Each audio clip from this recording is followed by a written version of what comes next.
እኔን ከቤተሰቡ የተገለልኩት ማለት ይቻላል። እድል እንስተው ያማለን እና እኔ ስገረፍ ምናምን በቃ እሱ ሲያለቅስ አስታውሳለሁ። እንድትረዳ መሆን አለበት። ጸብም ከሆነ ፊት ለፊት ሳትንገዳገድ በሰላም ሄድ። በቃ የኔ አቀራረብ ችግር ይመስለኛል። በተደጋጋሚ ይቅርታ ትጠይቃለህ። ተስፋ የመቁረጥ ነገር ውስጥ ገባ።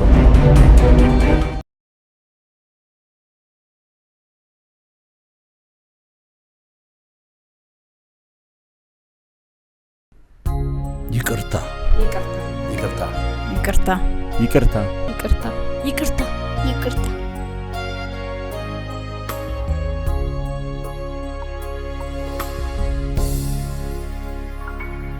ሰላም ተመልካቾቻችን እንዴት ናችሁ? የእርቂውን ፕሮግራማችን ተጀምሯል። ዛሬም ተረኛ ባለ ታሪክ ይዘንላችሁ መተናል። ራሱን ያስተዋውቅልንና እንጀምራለን። እንኳን ደህና መጣ። እስቲ ራስን አስተዋውቅልን። ስሜ መምህር ባይሉ ጥላሁን እባላለሁኝ። ያው የቅርታ ፕሮግራም ነው ፕሮግራማችን። እንደምታውቀው ማንን ነው ይቅርታ ለመጠየቅ የመጣው ዛሬ? እኔ ይቅርታ ለጠየቅ የመጣሁት ታናሽ ወንድሜ። እስቲ ምን መሀላችሁ ምን እንደተፈጠረ ከመናገር በፊት ከወንድም ጋር ስለነበራችሁ ግንኙነት ትንሽ አጫውተ። አዎ እንግዲህ እኔና ወንድሜ ያው የአንድ አባት የአንድ እናት ልጆች ነን። በእናቴም በኩል የተወለዱ ወንድም እናቶች አሉ፣ በአባቴም በኩል ደግሞ እንዲሁ ለብቻ የተወለዱ ወንድም እናቶች አሉ። እኔና እሱ እንግዲህ ቅድም እንደገለጽኩልሽ በእናትና በአባት እንክብካቤ ውስጥ ሆኖ የማደግ እድሉ አልነበረንም። ስለዚህ በሌላ ወገን ለምሳሌ በእንጀራ እናት እንደዛ ያደግንበት ሁኔታ ነው ያለው እና በጣም ብዙ ችግሮችን በልጅነታችን አይተናል። በተለይ ደግሞ በእንጀራ እናት በነበርንበት ወቅት አብረን የህፃንነት ጊዜያችንን አሳልፈናል። ስለዚህ እንደዚህ የተመቸ ህይወት አልነበረንም። ምንም እንኳን አንድ ላይ የመኖሩ እንደ ወንድምና ወንድም አንድ ላይ የማደጉ እድል ባይገጥማችሁም እንኳን ግን የተወሰኑ አጋጣሚዎች ይኖራሉ ብዬ አስባለሁ አይደለ? አንተም የታላቅ ወንድምነትህን ለሱ ያሳየህበት እሱም ደግሞ ይሄ የምትገልጸውን በጣም ጥሩ ፐርሰናሊቲውን ላንተ የገለጠበት የሆነ አጋጣሚ ይኖራል ብዬ አስባለሁና እስቲ የምታስታውሰው የሆነ አጋጣሚ ካለ ብታካፍለን። እንግዲህ እንደ ታላቅ ወንድም በዛን ባሳለፍናቸው ጥቂት ጊዜያቶች የማስታወስ ነገሩ እኔ ጋር ይኖራል። ምናልባት እሱ ላይ ያስታውስ ይችላል ታናሽ ስለሆነ። ምን ያህል ነው የምትበልጠው? ይቅርታ 2 ዓመት ከዚህ በላይ አልበልጠውም በእርግጠኝነት። ምክንያቱም በተከታታይ ነው የተወለድነው። ነገር ግን በእንጀራ እናት በነበርንበት ጊዜ በጣም ማስታወሰው ነገር በዛ በጨቅላ እድሜያችን አባታችን ወታደር ነው ብዬሻለሁ፣ ይጋረፋል እና በሳምንት አንድ ቀን ደብተር ቆጠራ ምናምን ይደረጋል። ሉክ መጉደል አለመጉደሉን ማለት ነው። ቼክ ያደርጋል። ቼክ ያደርግና ሉክ ከጎደለ የምንገረፈው ነገር አለ እና እኔ ስገረፍ ምናምን በቃ እሱ ሲያለቅስ አስታውሳለሁ። በቃ እንደገና ደግሞ እንጀራ እናታችን እንደነገርኩሽ በቃ እሷ ፈገግ ብላ እኔን ካናገረች ዛሬ አንተ ተወዳል፣ እባክህ ተወዳል ምናምን ይለኛል። አዎ ተወድጃለሁ። ዛሬ ሞኔን ዘግታ ደግሞ ነገ ጠዋት እሱን ካናገረችው ዛሬ ተወድጃለሁ አንተ ተጠልተሃል ይለኛል። አዎ ምክንያቱም ለሁለታችንም እንትን ቋሚ የሆነ ነገር አታይም። ወይ ዛሬ ፈገግ ትላለች እኔ ጋር፣ ወይ ኔክስት ደግሞ ለሱ ፈገግ ትላለች እና በልጅነታችን በጣም እሱም ምናልባት ያስታውስ ይመስለኛል። እኔ አንድ አክስት ጋር ስቀመጥ አንድ እንጀራ እናት ጋር ትንሽ አልተመቸኝም። ያው ስሜን በኃይሉ የተባለው ምናልባት ኃይለኝነት ስላለብኝ ነው አይዶን ነው አላውቅም። ትንሽ አልተመቸኝም በልጅነቴ እና እዛና እዚህ እያልኩ ነው ያደግኩት። እሱም አያታችን ጋር ነው በአብዛኛው ያደገው። ከአያታችን ህልፈት በኋላ ደግሞ የአባቴ ያገባት ሌላ ባለቤት ጋር ሌላ ሚስቱ ጋር ነው እስከ 12 ያክል ድረስ ትምህርቱን የጨረሰው። ስለዚህ ካሳለፍነው የችግር ህይወት የተነሳ በመሀላችን ጥሩ ፍቅር ቢኖርም እንደዚህ አብሮ ደግሞ እንደ ወንድም ፍቅርን እያጣጣሙ የመኖር እድሉ አሁንም አልነበረንም ማለት ነው። አብሮ የማደግ እድሉን አላገኛችሁም ማለት ነው። እንዴት ትገልጸዋለህ ግን ወንድምህን? በዛች በነበረቻችሁ ትንሽም ቢሆን የአብሮነት ጊዜ ምን አይነት ወንድም ነበር ወንድምህ? ስለ እውነት ለመናገር እኔ በጣም የማደንቀው የማከብረው ሰው። ለምን በጣም ጠንካራ ነው፣ አላማ ያለው ሰው ነው። ለዓላማው በጣም ጠንካራ ውሳኔ የመወሰን አቅም ያለው ሰው ነው እና አሁን ባለበት ህይወት ደረጃ ሲደርስ ደግሞ ቀላል ዝም ብሎ አልጋ ባልጋ ሆኖ አይደለም እዚህ የደረሰው። ራሱን አሸንፎ ራሱን ገዝቶ በብዙ በእንጀራ እናት ሳይሸነፍ ባለፈባቸው ህይወት ጎዳናዎች ሁሉ ሳይረታ ራሱን በራሱ እየመራ ከራሱ አልፎ አሁን ቤተሰብ መስርቶ ቤተሰቡን የሚያኖር የኛንም ቤተሰቦች ደግሞ እንደዚህ አቅሙ በፈቀደ መጠን የሚረዳ እጅግ ጠንካራ ሰው ነው ብዬ ነው እማምነው መሰክረው ወንድም። ይሄን እንግዲህ እሱ ቢመልሰው የሚሻል ይመስለኛል። ያው የተከሰተውን ነገር ያውቀዋል። ያው የኔ አቀራረብ ችግር ይመስለኛል እንዲጨክን ያደረገው። ገብቶሻል? አንቺ እኮ የሆነ ሰው እንዲረዳሽ ከተፈለገ ያ ሰውዬ ሊረዳሽ የሚያስችል እንድትረዳ መሆን አለብህ አይደል? እኔ እንቧ ከረዩ እያልኩኝ እየረበሽ በምን አይነት መንገድ ከምታወቅበት ባህሪ ተቃራኒ የሆነ ነገር ነው በህይወት የተከሰተው። ስለዚህ ያ ነገር ትንሽ የጎዳው ይመስለኛል እንጂ ከመንግስት ስራ ወደ ግል ስራ ለቅቄ በሄድኩበት ጊዜ ራሱ ፐርሰናሊ ጥሩ ግንኙነት ስለነበረን ይደግፈኝ ይረዳኝ ነበረ። ለረጅም ዘመናት ራሱ ከእናቴ ጋር ሳይገናኙ የቆዩባቸው ጊዜያቶች በርካቶች ናቸው። እጅግ በጣም ከ20 ምናምን ዓመት በላይ ከእናቴ ጋር እንኳን ሳይገናኙ እንዲገናኙ አድርጌ ከወላጅ እናታቸው እንዲገናኙ አድርጌ ያው በአሁኑ ሰዓት በጥሩ ሁኔታ ነው ከቤተሰብ ጋር በጥሩ ሁኔታ ነው ጥሩ ህይወት ነው እየመራ ያለው። አልፎ አልፎ ለማዘር ደውላለታለሁ። ከመደወል ምናምን ባሻገር እኔን ከቤተሰቡ የተገለልኩት ማለት ይቻላል። ምን ተፈጠረ መሀላችሁ ታዲያ? የተፈጠረው ነገር እንግዲህ ለዚህም ነው ጥፋቱ የኔ ስለሆነ ይቅርታ መጠየቅ የፈለኩት። አንዳንድ ጊዜ መቼም ሰው ታላቅ ስለሆነ ይቅርታ አይጠይቅም አይባልም። በቤተሰብ በአንድ ወንድማማች መካከል ትንሽ የሚፈጠሩ ቅራኔ ተገቢ ነው ብዬ አላምንም። እንዳልኩሽ በመምህርነት ስራ አማራ ክልል እየሰራሁ ከቆየሁ በኋላ በገጠመኝ አንዳንድ የግል ህይወት ችግር ምክንያት እጮኛ ነበረች እና ለአንድ 3-4 ዓመት ያክል አሳልፈናል። ነገር ግን በማላውቀው ሁኔታ ድንገት የዛው አካባቢ ልጅ ነበረች እና ወደ አረብ ሀገር ሄደች ማለት ነው ሳላውቅ። ቤተሰቧን ማንባጣይቅ የለችም ምናምን ነገር ተባለ። መጨረሻ ከራሷ ጓደኛ እዛው ጎረቤት አካባቢ እሷ እኮ ሄዳለች ምናምን ተብሎ ተነገረኝ ማለት ነው። እጮኝነት ደረጃ ላይ ደርሳችሁ ማለት ነው? ደርሰን ከዛ በኋላ በቃ ትንሽ አልተመቸኝም ያ ነገር፣ ተረበሽኩ ማለት ነው። ከዛም የሰማኋቸው አንዳንድ ነገሮች አልተመቹኝም። ስለዚህ ያ በባህሪም ላይ ትንሽ ጥያቄ አመጣል። በቃ አይደለም የሆነ ድብርት ውስጥ የመግባት የመበሳጨት የመቆጣት። እኔ በአካባቢ የለመድኩት ነገር በግልጽ መናገር ነው። ገብቶሻል? ቅያሜም ከሆነ ፊት ለፊት ጸብም ከሆነ ፊት ለፊት፣ ከዛ በኋላ ጨርሰሽ ወደ ራስሽ ነገር መመለስ እንጂ ይሄ ከጀርባ ሆኖ ሰው ማማት ምናምን ነገር የለም። እዛ ግን ሄደች እኮ ጥላው ሄደች ምናምን የራስሽ ጓደኞች ምናምን፣ ከዛ ምን አገባ አንድ ሁለት፣ ከዛም ከአንዱ ጋር በዛም ጸቡስ ምናምን መግባት። እዛ ያ ነገር ደግሞ እየዳበረ ምናምን ሲመጣ አካባቢውን ትንሽ ላይ አካባቢው ላይ ቅሬታ መፍጠር፣ ስራዬ ላይ ቅሬታ መፍጠር። ገብቶሻል? በዛ ሁኔታ ውስጥ አልተመቸኝም። ያን የመንግስት ስራ ትቼ ወደ ጅጅጋ ተመለስኩኝ። ህይወቴ እንግዲህ በቃ ተስፋ የመቁረጥ ነገር ውስጥ ገባሁ። ትልቁ የኔ ድካም እሱ ነው። ችግር ሲገጥመኝ አዲስ አበባ መጣሁኝ። አዲስ አበባ በግሌ የተወሰኑ ስራዎችን ለመስራት ፍለጋ ሞከርኩኝ፣ አልቻልኩም። እንግዲህ በዚህ ጊዜ ውስጥ እንግዲህ ስራ እያጣሽ ስትመጪ በፊት ስትሰሪ የነበረ ሰው ራሱን ሲመራ የነበረ ሰው ስራ ሲያጣ የሚገጥመው ከራስ ጋር የመጋጨት ነገር ይከሰታል። ያ ነገር ተከሰተ። ስለዚህ በቀጥታ ወደ አልኮል ውስጥ ገባሁ ማለት ነው። ዝም ብዬ መጠጣት ምናምን ጀመርኩ። መደበቂያ አደረኩ። አልኮልን እንደ መደበቂያ አድርጌ በቃ እዛ ነገር ውስጥ ገብቼ በተደጋጋሚ ሄጄ እሱን ቤተሰብ ረበሽኩ ማለት ነው። በእርግጥም አሁን ጤናማ ሆኜ ሳስበው የሚመች አይደለም። በተደጋጋሚ ሄጄ እንደ ታላቅ ወንድም እሱንም ማስከበር ቤተሰቡንም ማስከበር ይጠበቅብኝ ነበር እና እኔ ግን ከራሴ ህይወት ላይ በገጠመኝ ችግር ምክንያት አላስፈላጊ የሆነ ህይወት ውስጥ ገባሁኝ። በዚህ ምክንያት በተደጋጋሚ ነው ሄጄ ረበሽኳቸው። ምንድን ነበር የምታደርገው? ጠጥቼ ሄጄስ የመሳደብ ነገር የመረበሻው ነገር አድርጌያለሁ ማለት ነው። ስለዚህ ያ ነገር ትንሽ ስሜቱን ጎድቶታል። ላቋርጥህና እዚህ ጋር ምንድን ነበር መነሻ ምክንያት? አንተ የምትበሳጭበት ነገር ነበር? ማድረግ እየቻለ አላደረገም ብለህ የምታዝንበት ጉዳይ ነበረ? መነሻ ምንድን ነበር? ያ ከራሴ ጋር ያለኝ ነገር እንጂ እሱ በዚህ የሚታማ ልጅ አይደለም። እውነት ለመናገር እንኳን ጠይቀሽው ሳትጠይቂውም አውቆ የሚያደርግ ልጅ ነው። ዝም ብዬ የራሴ ነገር በመበላሸቱ የሆነ የምታውቂው ሰው ጋር ሄደሽ የመጮህ ነገር የለም። እንደዛ አይነት ነገር ነው የማውጣት እንደዛ አይነት ስሜት ነው ብዬ ነው የማምነው። ያን በተደጋጋሚ ያደረኩት ትንሽ አልተመቸውም። ስለዚህ ተዘጋግተናል። አሁን በስልክም ስደውል አያነሳም።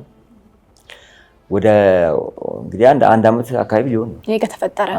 ይሄ ነገር ከተከሰተ ተዘጋግተንም እኔ እየሄድኩ እየረበሽኩ ነው እስካለፉት 3 ወራት ምናምን ድረስ ማለት ነው። አዎ እስቲ ከእናታችሁ ጋር ያለውን ነገር ደግሞ እናንሳ። የተወሰነ ነገር ቅድም ብለህናል። አሁን ያላችሁበትን ሁኔታ ያውቃሉ እናታችሁ? ካወቁስ ደግሞ ምን ይላሉ? ማዘር በየጊዜው አሁን ትመክረኛለች። በመካከላችን ያለው ነገር እንዲስተካከል ትጥራለች፣ ትመክረኛለች። ልብ ይስጥ ነው የምትለኝ። እንደው መድኃኒዓለም ልብ ይስጥ፣ መድኃኒዓለም ልብ ይስጥ ነው ይሰጠኛል ለምናምን። አንተ ጋር እንደሆነ ያውቃሉ ያለው ችግር ማለት እንደው ልብ ይስጥ፣ እንደው አንተ ልብ ይስጥ፣ በቃ አሁን ልብ ይስጥ ነው የምትልሽ። አሁን ብደብልሽ ብታናግራት አይ እሱ ልብ ይስጠው ምናምን ትልሻለች። እና ይሄን አንተን አትሉም። ያው ለማስታረቅም ሙከራ ምናምን ታደርግና የእሱን ትንሽ ቁጥነቱ ምናምን ነገር አለ አይደል? ቆጣ ምናምን ሊል ስለሚችል ትጠነቀቅለታለች ማለት ነው። እና በዚህ ምክንያት ያው ትንሽ እሷም ቅሬታ አለባት። አሁን ያለንን ክፍተት አትፈልገው። እናት ነች። ወደዚህ ፕሮግራም እንድመጣ ያደረገኝ ነገር ምንድነው? እኔ የፈጠርኩበት ጫና እንጂ እኔን ጠልቶኝ ነው ብዬ አላምንም። ስለዚህ አሁን እኔን ይቅርታ ብጠይቀው ይቅርት ብንባባል እኔም የራሴን ህይወት እመራለሁ፣ እሱም የራሱን ህይወት ይመራል። እንዴት ተዘጋግተን እንደው ተቀያይመን ይቅርታ ሳንጠያይቅ የሆነ ነገር እንኳን ቢፈጠር ትንሽ ለሱም ስሜት ጥሩ ይሆናል ብዬ አላስብም። አሁን ያለው ጊዜያዊ ግጭት እድሜ እንዲኖረው አልፈልግም። ስለዚህ ይሄንን በይቅርታ ገለን በፍቅር የእግዚአብሔርን ሰላምታ ራሱ ሰላም እየተባባልን መኖር ለእኔ ትልቅ እርካታ ነው። በጣም ቆንጆ ነው ያልከው ነገር። በተለይ እንደ ታላቅ ወንድምም ደግሞ ታላቅ ነህ አንተና ብዙ ጊዜ በእኛ ባህል የተለመደው ምንድነው ታናሽ ነው ሄዶ ይቅርታ የሚጠይቀው አጠፋም አላጠፋም። እና አንተ ታላቅ ሆነ ይሄንን እርምጃ መውሰድ በጣም ትልቅ ግምት የሚያሰጥ ነው እውነት ለመናገር።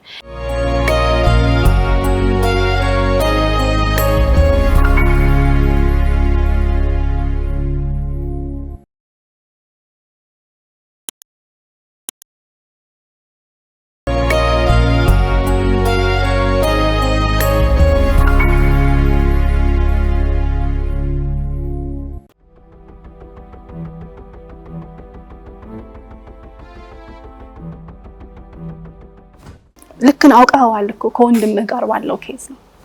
ወንድምህ ነው የመጣው እና ጋር በድያለሁ ወንድሜ አስታርቁ ሾውና ታይታ ይወዳል። እኔ አሁን በቀደም ደውስ ጠይቃት ነበር።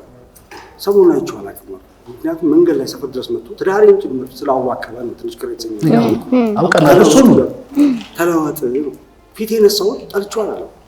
አትገማ ተባለ እኮ የደበረኝ ምንድነው እኔ ጋር የሚመጣው ሲሰክር ብቻ ነው። አውቀናል። ካልሰከረ አይመጣም። ምናልባት ሌላ ችግር ሊኖርበት አላውቅም። ስለነበረ ሙሉ ታላቅ ወንድሜ ግን ብዙ እንበላለን ለመናገር ግን ምንድነው እንደዚህ የሚያደርገው? ያን ነገር አስተካክል ነው ያልኩት እንጂ እስከነጭራሹ ይቆራርጣል የሚያሰሩ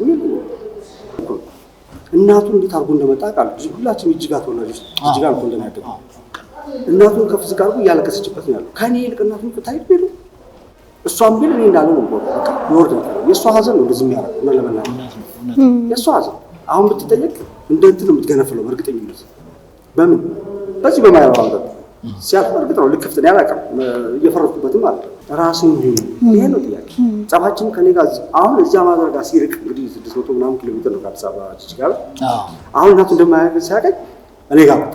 እንዳጋጣሚ ያሳየሁበትን ቀን እስከምቆጭ ድረስ እስከምጸጸት ድረስ ማለት ነው ቤት ድረስ መጥቶ ይጮሃል። ቤት አይሆን ጉብታ ነገር አለች። እዛ ጋር ሆኖ የልጅን ስም ይጠራል። የመጀመሪያ ልጅ ስም ቀጥሎ ነው ይጠራል። ቀጥሎ እሷን ይጠራል። ወጣ አስታናግረው በቃ ይሁን ያስጠላል። ብቻ አጠቃላይ የሚያደርገው ነገር ለምንድን ነው ድራማ ምን ያስፈልጋል? ደግሞ ጥንቅቆ የሚያደርገው ነገር እንደምታውቀው ገላጋይ ሲኖር እንደዛ ሆኖ ይከፍቱ ማለት ነው። አሁን ደህና ገላገለኝ ለምን ብንታረቅም በነጋችን ላይ እንደቀድሞ አልኖር ይሄ ማለት አንድ ታረቅ ማለት አይደለም። ታረቃል ግን በፍጹም ግን ከሱ እናቴ ጋር ይሉት ካላወረደው ሰቀቀ ይላል። ግድል እዚህ ቦታ ላይ መቆም ያለበት ጉዳይ አይደለም። ምናልባት እንግዲህ አንተ እሱ የነገረን ነገሮች አሉ።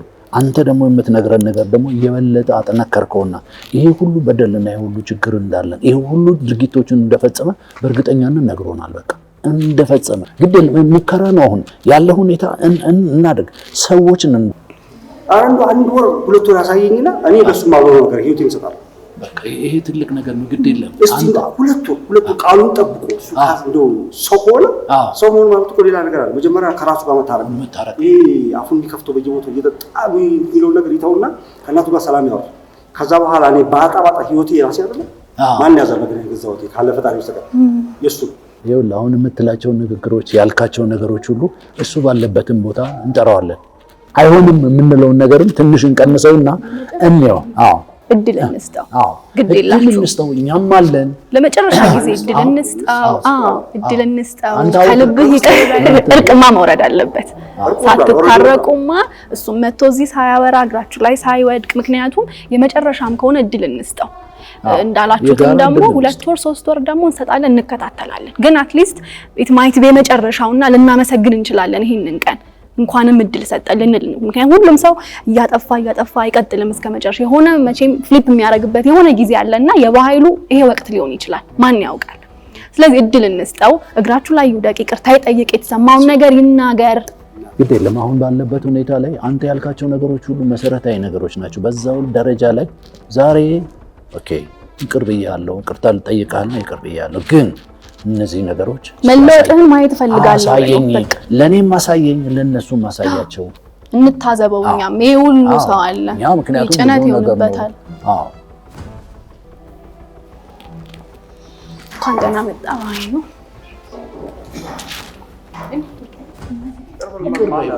ይቅር በይ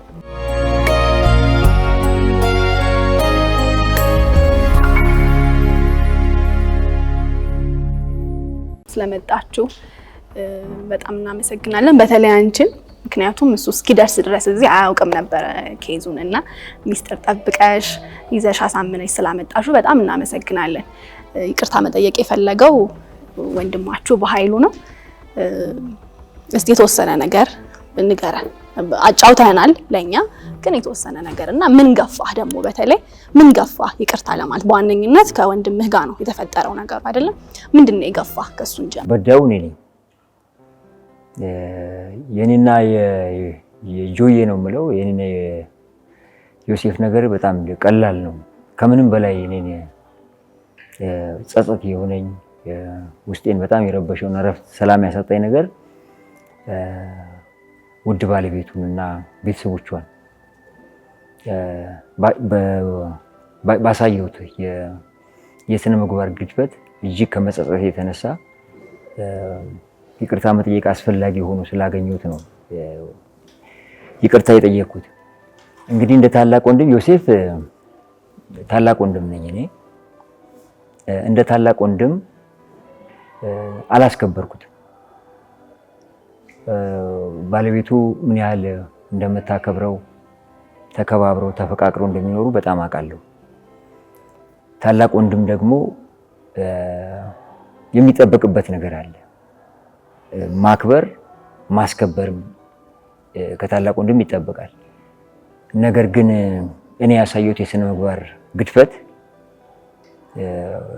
እሷንም ቤተሰቦቿንም በአጠቃላይ ከኔ የሚጠበቀው ነገር ባለማድረጌ አንገት አስደፍቻለሁ። ይሄ ደግሞ እጅግ እጅግ የሚረብሸኝ ነው። እኔና እሱ ብንደባደብም ብንጣላም ያው ታናሽና ታላቅ ነን። ግን እዛ እሷ ቤተሰብ ውስጥ ተከብሮ በሚኖሩበት አካባቢ ተከብሮ በሚኖሩበት የቤተሰቦቿ ቤት እጄ ያን አይነት ከኔ የማይጠበቀው ነገር ማድረጌ እጅግ በጣም አሳፋሪ ነው። ውስጤን በጣም አድምቶታል፣ ጎርቶታልም እና ያ ነገር ውስጤ እየተብላላ ወደ ባሰ ዲፕሬሽን ውስጥ ወይም ጭንቀት ውስጥ እረፍት ማጣት ውስጥ ነው ያስገባኝ። ስለዚህ በዚህ አጋጣሚ እንግዲህ ያው እሷንም ሆነ ቤተሰቦቿን በአጠቃላይ ይቅርታ መጠየቅ እፈልጋለሁ። በእግዚአብሔር ስም እውነተኛ የሆነ ከልብ የሆነ ይቅርታ መጠየቅ እፈልጋለሁ። ልጆቻቸው አጎት ነኝ። ለህፃናቶቹም አላስፈላጊ የሆነ የማኮራ አጎት ሆኜ አልተሰማኝም።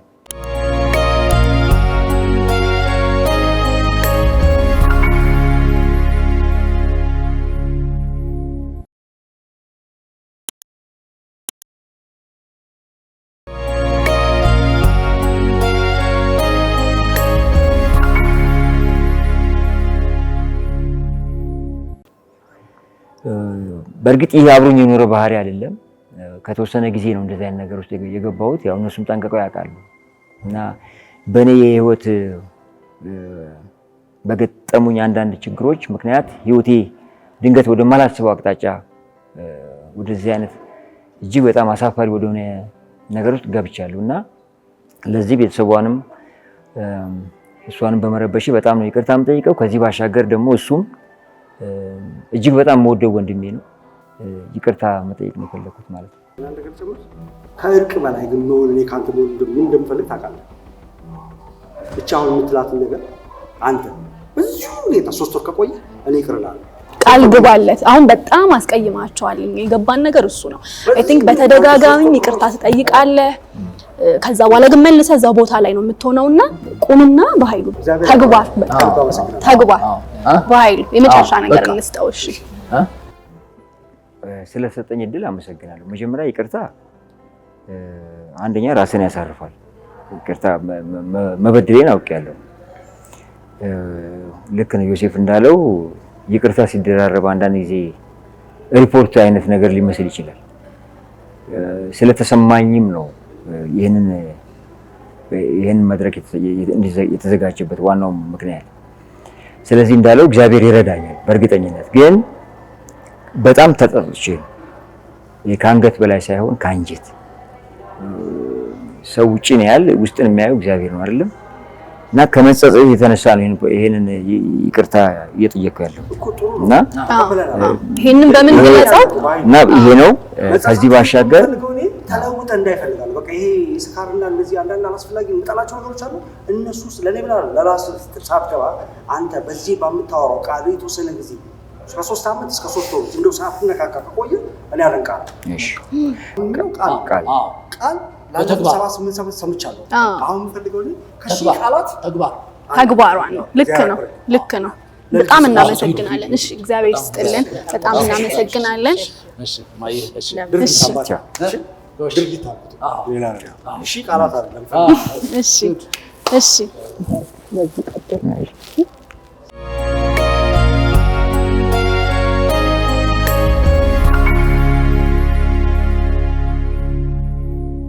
ራስን አሻሽለ ራስን ለውጠ ያለውን ምንድነው በቃ አሁን ሌላ ነገር እኮ የለም። አንተ ጋር እኮ ችግር ያለው መጠጣት እኮ ነው። በቃ መጠጣት ስትጠጣ እኮ አገር ረብሻል እኮ በቃ ወንድምን ረብሻል፣ የወንድምን ልጆች ረብሻል፣ እናትን ረብሻል። በቃ ያረበሽከው ሰው እኮ የለም እኮ በቃ። ስለዚህ ምንድነው እሱ መጠጥ የሚባል ነገር ምንድነው እሱ በቃ መጠጥ የሚባል ነገር አንተ ገንዘብ ከፍለህ ጠላት ትገዛለህ። ግደለኝ ምናምን ብለህ ገንዘብ ከፍለህ እንትን ታደርጋለህ።